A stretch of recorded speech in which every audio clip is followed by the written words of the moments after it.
are pretty good customers of CAT.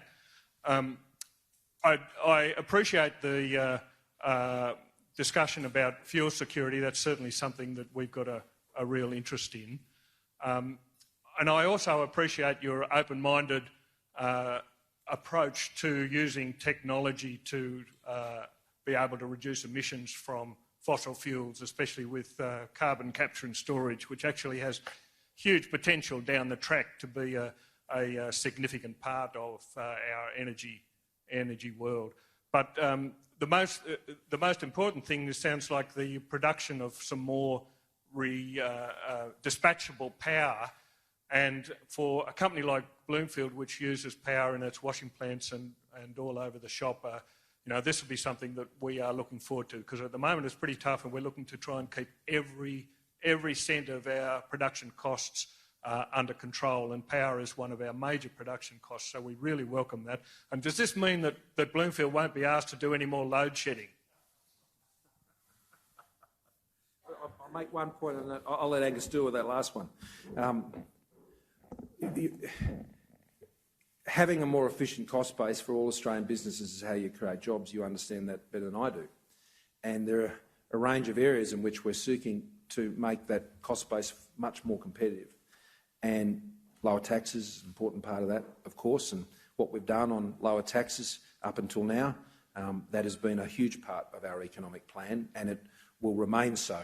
And as the Treasurer has flagged, you'll have more to say about those things in a few weeks' time.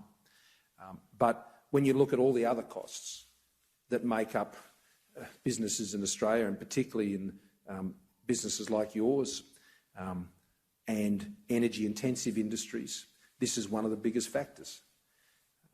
And whether it's the gas feedstock that goes into their businesses, or whether it's the cost of the power itself, we have to have ways of getting that down to a sustainable and consistent level. It's not just about trying to get it down for a little while, it's about getting it down and keeping it down. And that's what we were talking about today. That's what we believe the changes that we'll be making are designed to do, to get it down and keep it down, because you've got to be able to plan for the next 5, 10, 15 years with the scale that we want to see in these industries.